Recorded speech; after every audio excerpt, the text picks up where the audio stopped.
हरे कृष्णा। आप सभी को शरद पूर्णिमा की हार्दिक शुभकामनाएं। हिंदू धर्म में शारदीय नवरात्रि के समाप्त होने के बाद आने वाली पूर्णिमा को शरद पूर्णिमा कहा जाता है और इस दिन किए जाने वाले व्रत को कौमुदी व्रत के नाम से भी जाना जाता है। हिंदू पंचांग के अनुसार आश्विन मास में ही शरद पूर्णिमा की तिथि आती है। इसे राज पूर्णिमा और कोगर पूर्णिमा के नाम से भी जाना जाता है। हिंदू धर्म की मान्यताओं के अनुसार इस दिन भगवान श्री कृष्ण ने गोपियों संग रास रचाया था और इसी दिन चंद्रमा की किरणों से अमृत वर्षा भी होती है। इसलिए आज के दिन कई जगह पर खीर बनाकर उसे रात भर चंद्रमा की रोशनी में रखने की भी परंपरा है। शरद पूर्णिमा के दिन ही चंद्रमा अपनी 16 कलाओं से परिपूर्ण होते हैं और इस दिन चंद्रमा पृथ्वी के सबसे नजदीक भी होते हैं। इसी कारण अन्य दिनों की अपेक्षा इस दिन चंद्रमा का आकार बहुत बड़ा लगता है। आयुर्वेद के आचार्य भी इस दिन का इंतजार करते हैं क्योंकि इस दिन सभी जीवनदायिनी जड़ी बूटियों को चंद्रमा की रोशनी में रखा जाता है। इस दिन चंद्रमा की किरणों से अमृत वर्षा होती है और सभी जड़ी बूटियों को चंद्रमा की रोशनी में रखा जाता है। इस दिन चंद्रमा की किरणों से अमृत वर्षा होती है, जिसके बाद यह जड़ी बूटियां रोगियों पर तुरंत असर करती हैं। चंद्रमा को वेदों और पुराणों में जल का कारक माना गया है। वहीं दूसरी ओर चंद्रमा को औषधियों या जड़ी बूटियों का स्वामी भी कहा गया है। आज के दिन चंद्रमा की रोशनी में खीर रखकर खाने की परंपरा बहुत समय से प्रचलित है। मान्यता है कि इस दिन खीर को चंद्रमा की रोशनी में रखकर उसे खाली पेट खाने से शरीर के सभी रोग दूर हो जाते हैं और हिंदू धार्मिक मान्यताओं के अनुसार शरद पूर्णिमा के दिन ही माता लक्ष्मी का जन्म भी हुआ था। इस दिन व्रत रखकर जो भक्त माता लक्ष्मी जी की सच्चे मन से श्रद्धा से पूजा करते हैं, उनकी सभी मनोकामनाएं माँ लक्ष्मी जी पूर्ण करती हैं।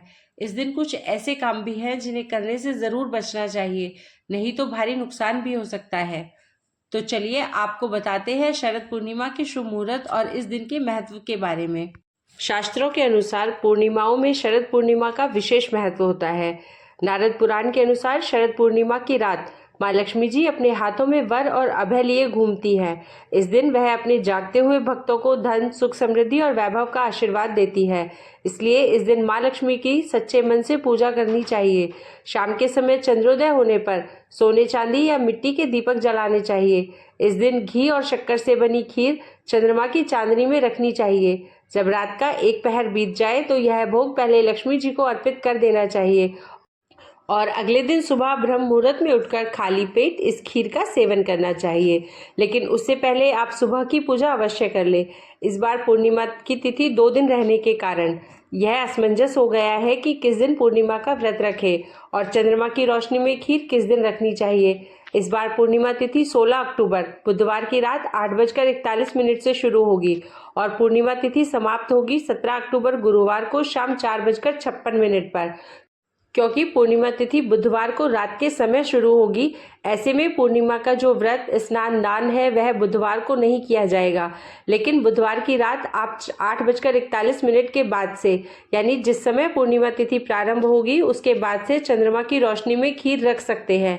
वैसे तो खीर को रात भर रखा जाता है, लेकिन किसी कारण से रात भर रखना संभव ना हो तो आप आधा या 1 घंटा कम से कम चंद्रमा की रोशनी में खीर रखें और उसके बाद अगले दिन प्रसाद रूप में ग्रहण कर ले।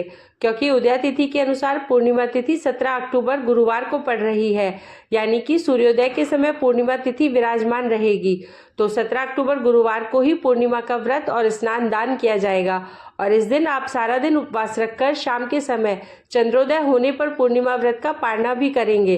17 अक्टूबर को भले ही जिस समय चंद्रोदय होगा उस समय तक पूर्णिमा तिथि समाप्त हो चुकी होगी, लेकिन फिर भी व्रत का पारणा आपको चंद्रोदय होने के बाद ही करना होगा। पूर्णिमा तिथि के दिन सूर्योदय सुबह 6:10 पर होगा और सूर्यास्त शाम 5:55 पर। ब्रह्म मुहूर्त सुबह 4:52 से 5:40 तक। अमृतकाल दोपहर 2:14 से 3:38 तक रहेगा और राहु काल दोपहर 1:30 बजे से 3 बजे तक रहेगा। अब बात करते हैं इस दिन के शुभ मुहूर्त की। इस दिन पूजा का सबसे शुभ मुहूर्त 17 अक्टूबर को सुबह 5:08 से 6:20 तक रहेगा। बुधवार के दिन यदि आपने रात में चंद्रमा की रोशनी में खीर रखी है तो आप इस समय पूजा करने के बाद खीर को प्रसाद रूप में ग्रहण कर सकते हैं। शाम की पूजा का शुभ मुहूर्त शाम 5:49 से 7:50 तक रहेगा।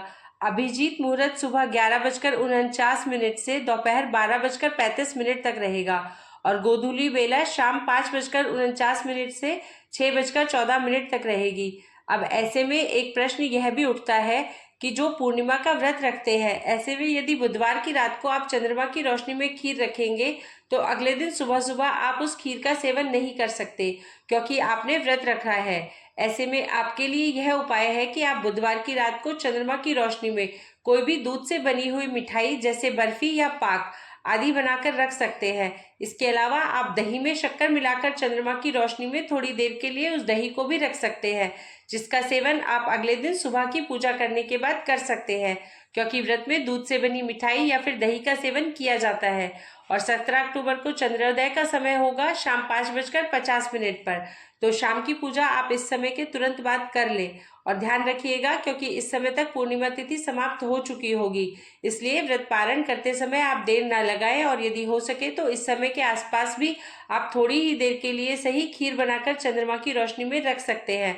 पूर्णिमा का व्रत चंद्रमा की पूजा के बिना अधूरा होता है, तो विधि विधान से चंद्र देवता की पूजा करें।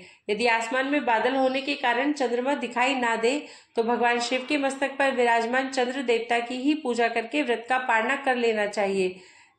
इस दिन भूल से भी लहसुन, प्याज या तामसिक चीजों का सेवन नहीं करना चाहिए और यदि हो सके तो सभी भक्तों को श्री सत्यनारायण भगवान की कथा का पाठ भी करना चाहिए।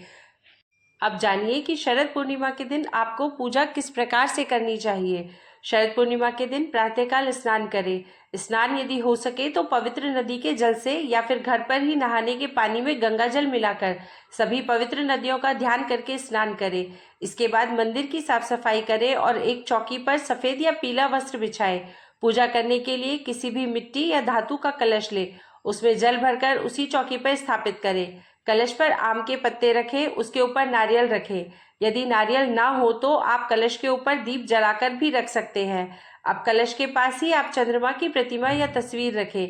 यदि प्रतिमा या तस्वीर ना हो तो आप अक्षत से भी चंद्रमा की आकृति बना सकते हैं। अब अक्षत का आसन देकर उस पर भगवान गणेश जी की और फिर माता लक्ष्मी जी की प्रतिमा या तस्वीर की स्थापना करें, क्योंकि शरद पूर्णिमा की रात को माँ लक्ष्मी जी धरती पर विचरण करती है। ऐसे में आज के दिन माँ लक्ष्मी जी की और साथ ही साथ भगवान कृष्ण की भी पूजा की जाती है, क्योंकि शरद पूर्णिमा की रात को ही भगवान श्री कृष्ण ने गोपियों के संग रास रचाया था। इसलिए आज के दिन आप सच्चे मन से भगवान श्री कृष्ण या भगवान श्री कृष्ण के बाल स्वरूप का भी पूजन कर सकते हैं। महालक्ष्मी जी के मंत्रों का उच्चारण करें, जैसे ओम श्री महालक्ष्मी नमः, और इस तरह से धूप दीप जलाकर सभी देवी देवताओं का पूजन करें।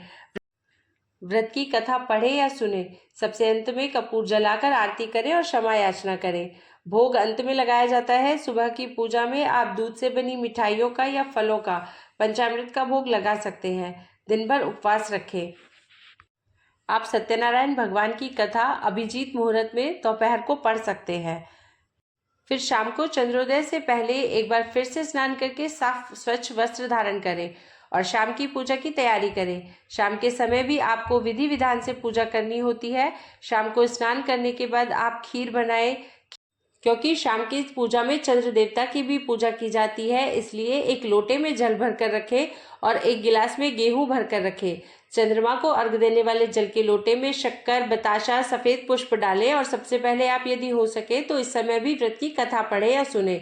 चंद्रोदय हो जाने पर आप चंद्र देवता के मंत्र यानी ओम सोम सोमाय नमः या ओम सह चंद्रमसे नमः मंत्र का जाप करते हुए जल के लोटे से चंद्र देवता को अर्घ्य दें और जो खीर आपने बनाई है उसका भोग आपको इस दिन सबसे पहले माता लक्ष्मी जी को अर्पित करना चाहिए।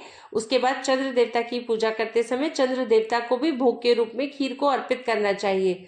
पूजा करते समय मंदिर में कुछ दक्षिणा, फल या मिठाई रखें, जिसका दान आप या तो पूर्णिमा के दिन या फिर अगले दिन दे सकते हैं।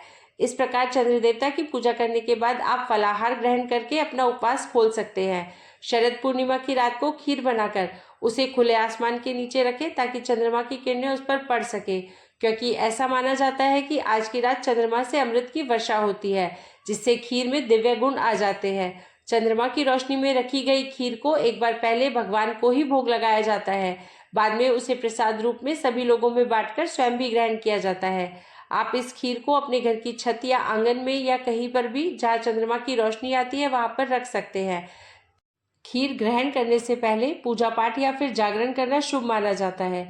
पूजा और ध्यान के साथ ही रात भर जागरण किया जाता है, क्योंकि ऐसा माना जाता है कि इस रात को माँ लक्ष्मी जी घर घर जाकर देखती है कि कौन जाग रहा है, और इसीलिए शरद पूर्णिमा को कोजागरा पूर्णिमा भी कहा जाता है। जो भक्त चाहते हो कि उनके घर में सुख समृद्धि के साथ ही पूरे वर्ष भर महालक्ष्मी जी की स्थायी वास बना रहे, उन्हें आज के दिन इसी विधि विधान के साथ शरद पूर्णिमा की पूजा करनी चाहिए। शरद पूर्णिमा की पूजन सामग्री का विसर्जन आपको अगले दिन यानी पूर्णिमा तिथि के अगले दिन कर देना चाहिए। जो भी चौकी आपने लगाई है उसे आप विधि विधान से हटा लें। जो पुष्प आदि आपने अर्पित किए हैं उनका विसर्जन कर दें, और जो दक्षिणा या गेहूं आपने मंदिर में रखे हैं, जो फल मिठाई रखे हैं, उन्हें किसी सुपात्र को आप दान में दे सकते हैं। तो ये थी शरद पूर्णिमा से संबंधित संपूर्ण जानकारी।